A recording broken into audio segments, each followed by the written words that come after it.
Welcome back to the Citizen channel. I hope you're all staying safe and well. And one of our regular features where we have the match day programme watch. This is the away version, not the home version. This is where we have a look at the away programmes where City have played and rate them. Yeah, we have a little table.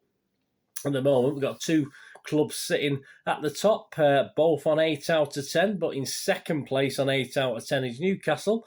I bet they wish for that in real life, wouldn't they? But Watford, yeah, another team would probably wish for that in real life, sit top of the match day away programme watch league at the moment with 8 out of 10, and I just gauge that slightly better than Newcastle. Quite hard to gauge these guys. There's more and more programmes coming. You know, you're trying to look back at what you said about other programmes and think back. You know, my memory's not the most fantastic, but we get on with it. It's not an exact science, of course it's not. But today we're going to look at this one. Today we're going to look at Brentford. Yes, 29th of December 2021. So it's not a programme we've looked at before. We've been doing this for a couple of years now. Obviously, it only came up last season. And 2021 is significant.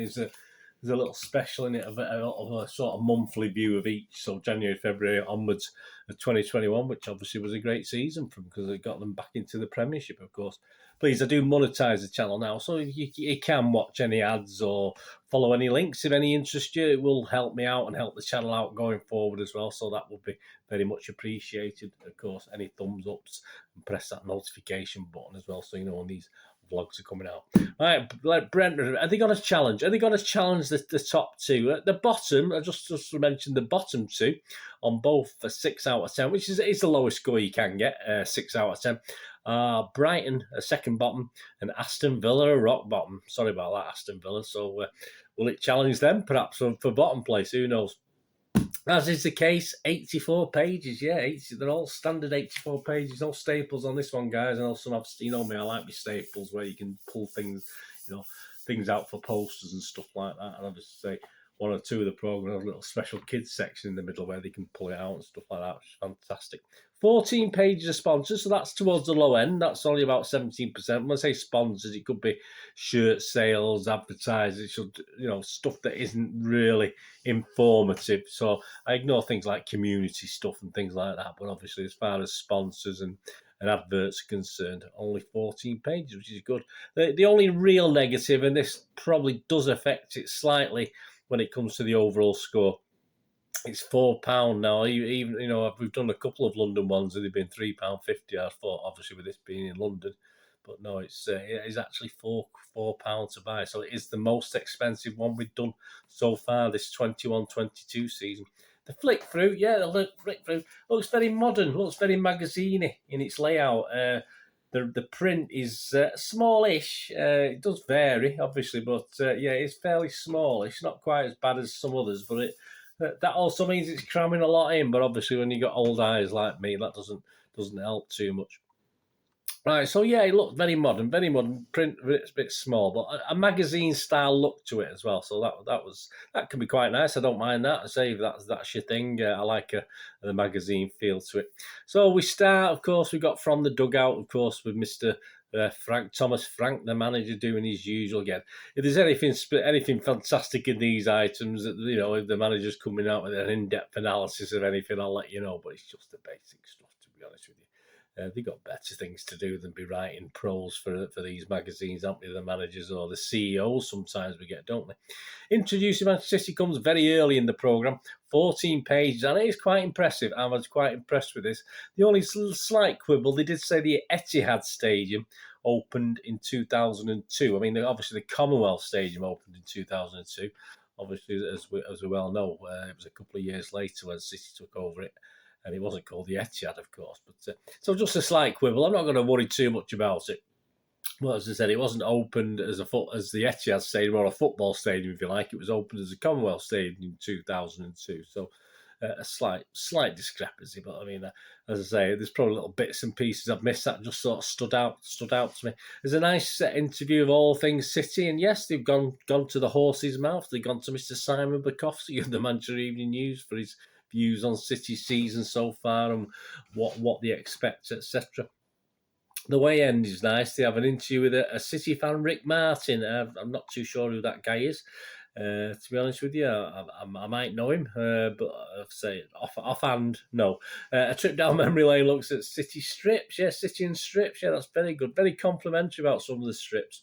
But obviously, it didn't like our third kit this season, of course. The one there in the background, right on the end, the training top, if you like, without the badge. Although there's loads of badges on it, but as you know, it has caused a bit of furore with City fans. I'm not bothered. I think it's okay. It's a City shirt at the end of the day, but I can see the point. Well, they did and throughout this Brentford programme, there's a lot very complimentary to City. I do like the, when you listen to what the rubbish certain fans and organisations spout against City. There's just a very, very welcoming thing in the Brentford thing, so that's excellent.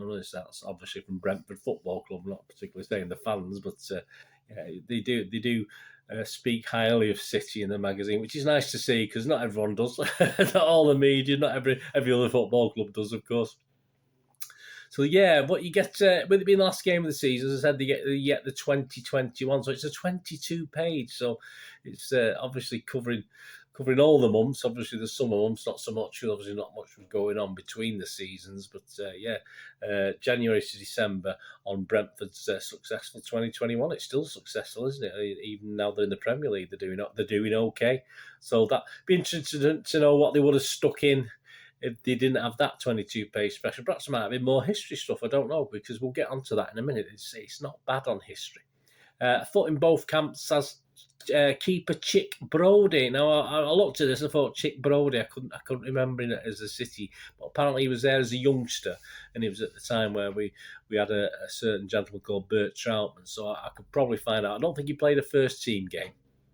But obviously, he went to Brentford and became sort of well known there. So that's an I like that. I like that. It's quirky. I say it doesn't always have to be, me and my history things. It doesn't have to always be the big things I cover. It's just nice to see. So I quite like that. But that's a good little piece.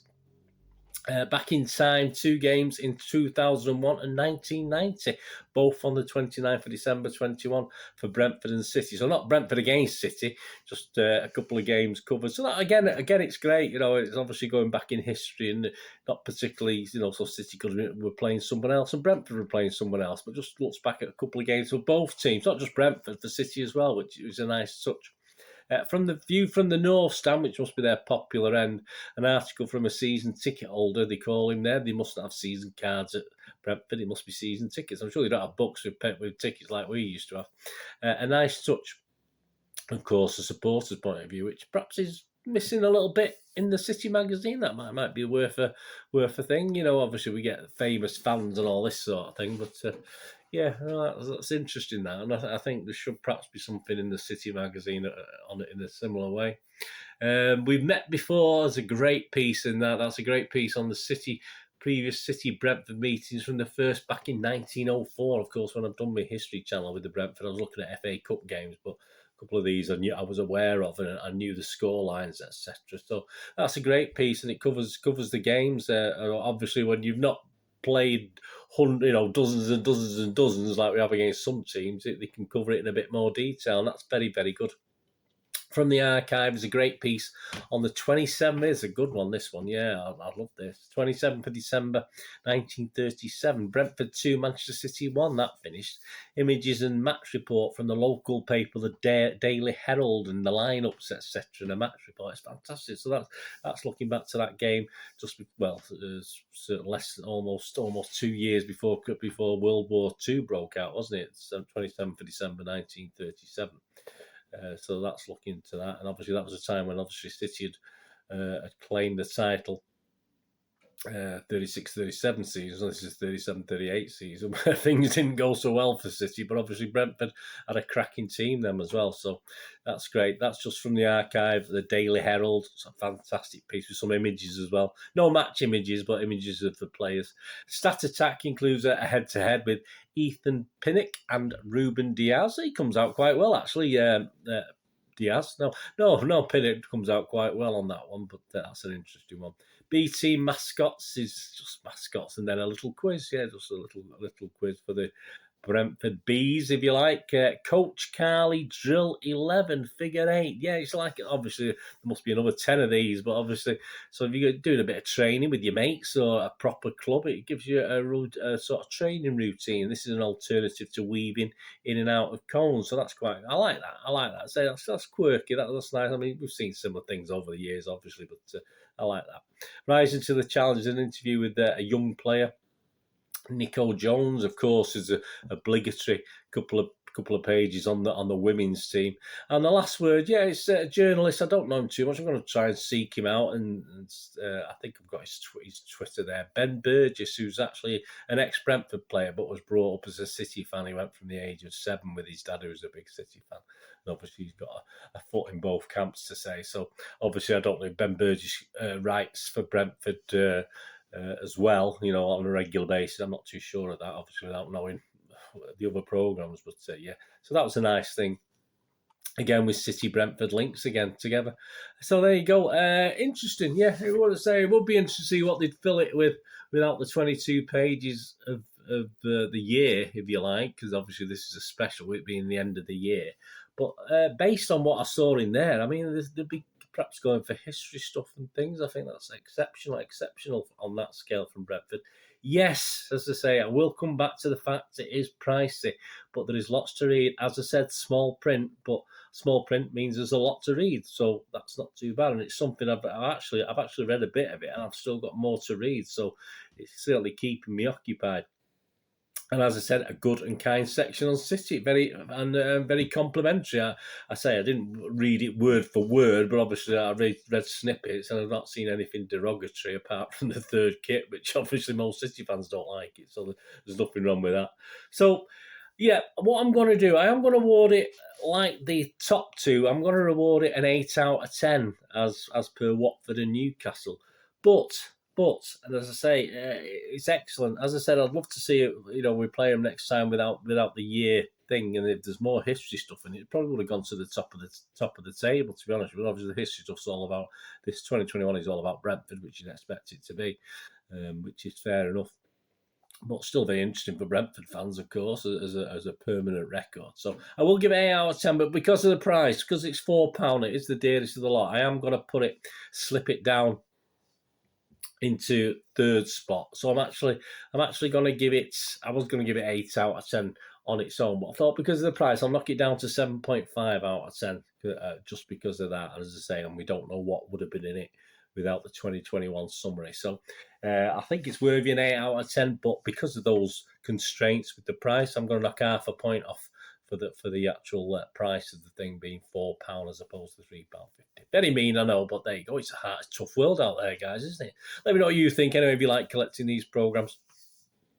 There will be, if you want to look at my quizzes, my monthly quizzes, starting from the end of January, the January one, there will be prizes, and obviously some of these programmes like this will be depending on what we're talking about. So obviously it'd been the December quiz, for instance, there may be an option of owning a Brentford programme. So keep your eyes out for that, guys, on the quiz show as well. I'll link in with the programmes show, if you like, where you can actually win some of the programmes. And I will be giving it a choice. So like in December, we played 8 teams. So you might have a choice of 4 or 5 programs to say which one do you want of those if you win the quiz, and all that winning the quiz is just leaving your score or commenting. So it's you don't have to have the best score, you just have to watch it and enjoy it. Anyway, keep your eyes out for that, guys, and I hope you enjoyed this away day match program. So let's see, I think next one, I'm trying to think what the next one is. I'm doing this after the Swindon game. I've not been able to get a Swindon one yet. You can actually get it online. You can actually download one, but I don't like to download one, a hard copy, and it's ridiculous prices at the moment. It's about £10 on the internet. So I haven't got a Swindon one yet. So I'm not too sure what the next one is, but stick with me, guys. We'll say occasionally I don't get them all. I think last season I was a couple missing just because of circumstances, but I can only do what I can do, can't I? Anyway, thanks for watching, guys. Let me know what you think. Let me know, and if you have got this program, you went to the game and you got the program, what did you think of it? Did you enjoy it? There's a lot of good stuff in this one. Anyway, thanks for watching. What we're going to do the rest of the day. Have a great one. Look after yourselves, look after your friends, look after your families. More important, let's look after to meet here again on the Citizen channel. I only ask one thing, don't I? Please, stay safe, Blues. Come on, City. Thanks for watching. Bye for now.